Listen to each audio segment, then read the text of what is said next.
It's 1993, and we're watching the news. How would you like to hear news like this? Good evening, and welcome to News Pulse. Our top news story tonight is upbeat, the best story for Wisconsin working people that we've seen so far this year, 1993. Today's Wall Street Journal confirmed that Wisconsin has become, quote, a haven, a home for small business by molding a stunning atmosphere of public and private sector cooperation that made the state's economy move forward, end quote. The Wall Street Journal credited Wisconsin Democratic and Republican legislators for working with private employers in recent years to do what the Strategic Development and the Wisconsin Expenditure Commissions recommended. The two commissions, appointed by former Governor Tony Earl, outlined how Wisconsin could cut government spending and get its economy rolling. Instead of yielding to pressures of narrow special interest groups, legislative leaders had the courage to do the right thing for all Wisconsin. They put jobs and capital investment on top of the agenda and worked with Governor Tommy Thompson to make it happen. Back in 1987, the Democratic Assembly leader Tom Loftus and Republican Governor Thompson put aside their party differences and joined to make Wisconsin a leader in creating jobs. And Democratic Senators Fred Risser and Joseph Stroll and Representative Tom Hawkey found that the Republican leaders, Senator Susan Engelleiter and Representative Betty Jo Nelson, shared their goal of improving Wisconsin's economy. That bipartisan cooperation paid off with new jobs in the private sector. I'm really happy that I stayed in Wisconsin. With the improved state government attitude toward business, my employment has increased to 50, whereas back in 1987, we only had 14 employees. Most of my business associates feel the same way that I do. They are expanding their businesses by putting on new machinery, new facilities, and retraining of their skilled people. I'm very optimistic with the changes that have been made in unemployment compensation, capital gains tax, and the inheritance taxes, and the lowering of state and local spending. What has this turnaround meant to Wisconsin and its citizens? According to the Wall Street Journal, it meant unemployment is only half its 1987 level. It meant Wisconsin, which had ranked 46th in forming new companies, is now 9th. It meant Wisconsin's per capita income, which was in 27th place back then, is now in 7th in 1993. It meant state and local government spending, which had been growing at an alarming rate, has slowed to 3 to 4%. It meant Wisconsin could afford to cut taxes on income, on capital gains, and inheritance, keeping those dollars in state taxpayers' pockets and in growing companies. We're here with Mike Dunham, who heads up one of Wisconsin's leading suppliers of business computer systems. Mike, you and your employees were part of this economic turnaround. Yes, in fact we were. We showed the Choices video to all of our employees, and they felt it was imperative that we stop spending and cut spending in the state. And what happened? Well, they contacted their legislators. By phone, they wrote. In fact, the emotion was so strong that we showed the Choices video at our customer conference, where we bring customers in from all over the state of Wisconsin. Did elected officials listen? You bet they listened. They reacted, the governor and the legislature. We all worked to do it together. The Wall Street Journal went on to say that Wisconsin's new spirit has meant true job creation and personal income growth. And Wall Street Journal statistics verify that at least 100,000 more Wisconsin people are paying taxes now than in 1987. They also show that fewer people are out of work and that welfare rolls are dwindling. In other news, our Brewers made it 25 straight wins last night as they defeated... Futuristic dream? Not really. Look, we're still in the 80s, not 1993. But those good times we see 5 years from now, they can come true. All we have to do is make tough spending and taxing choices. And if we don't make those choices, then we could lose a lot of things we cherish, the things that make Wisconsin so great.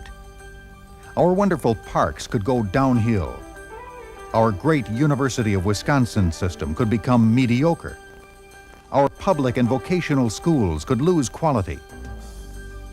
our excellent network of highways and bridges could deteriorate. Unless our economy grows, we definitely risk losing our major league teams. We could lose these things because high state spending and high taxes will almost certainly drive more and more companies from Wisconsin.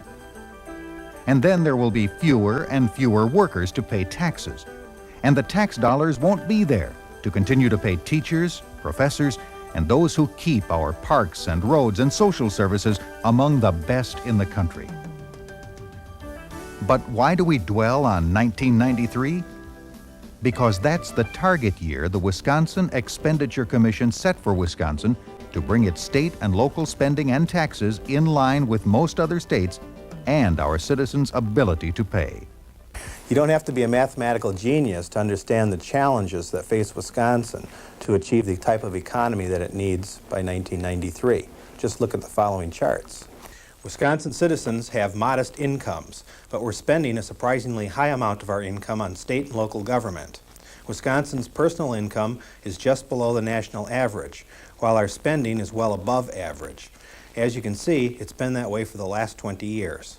We must limit government spending over the next few years just a little bit. It'll send the signal that Wisconsin knows where it's going and knows how to get there. And the Expenditure Commission found a major route for getting there.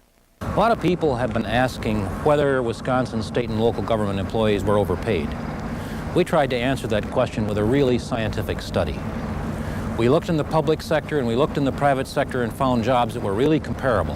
And we checked the pay.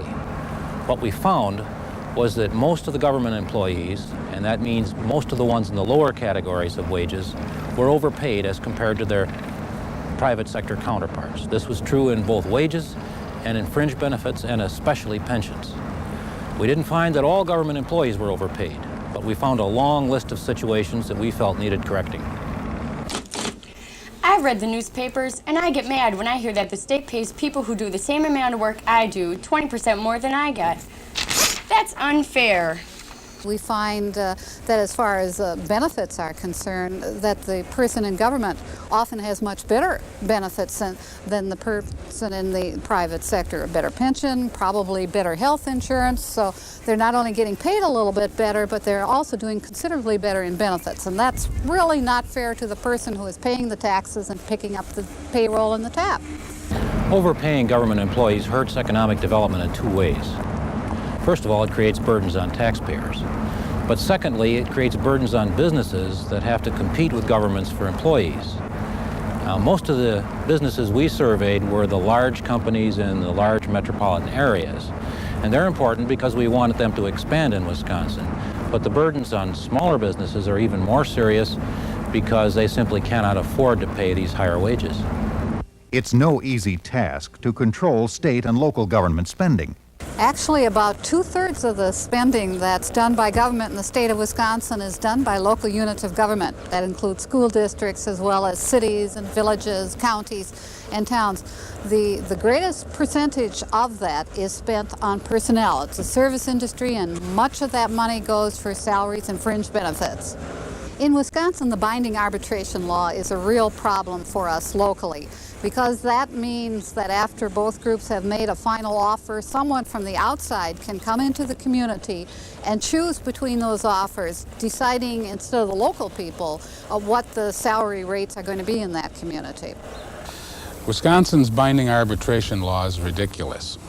In our school district, and I think we're fairly representative of all school districts in the state, we haven't settled a contract with the teachers for less than 7% in the last several years. That's roughly 3 times the rate of inflation. That's unconscionable. There's just no way we can justify and explain that kind of a situation to our taxpayers. Wisconsin's binding arbitration law has been a very, very costly mistake. I think that instead of just getting mad about local property taxes, you can work with government to influence the course of action. You can start, for instance, by letting your legislators know that you'd like that binding arbitration law changed so that bargaining is done where it ought to be done, at home, at the local bargaining table. And maybe our local officials will get the message too and cut costs. public services can cost less and still be good. Why not consolidate, be more efficient, or even privatize some services? That's just a fancy word for contracting out some government work, like garbage collection or running golf courses, to private companies that can do it for less. The choice is whether to spend our hard-earned money on more costly government or on creating more jobs. And how do we create jobs? By letting you taxpayers keep your money to spend on houses and cars, vacations up north, and maybe even starting that business you've always dreamed about. That's how your money can create jobs instead of more government. State and local governments should pay a living wage. Beyond that, they should pay whatever it takes to attract good quality people to government service. But I don't believe they should pay more than that. Why should state and local government people be paid more than people like me who don't work for the government? Believe me, if Wisconsin doesn't change its binding arbitration law, then all that complaining you do about property tax isn't going to make any effect on us as local officials because we won't be able to do anything about it. In my business, we move things, and together we can move the state of Wisconsin toward that scene of 1993. In the video, you saw what can happen with state spending, taxing, and governing. But you may be asking, what can I do? Well, it's easy. You can contact your legislator and your governor. Remember, they work for us, and they want to do what you want, but you need to ask. Your state employees contact their legislators on a regular basis, but their viewpoints don't always coincide with ours. So if you like the ideas in this video, tell your legislator. I'm going to tell my 12 employees that their job and yours are more secure and the Wisconsin more prosperous if they tell their legislators choice too speaks for them. So for the future of Wisconsin, let's go out and do it. Let's not get to 1993 and find out we didn't make the right choices when we had the chance.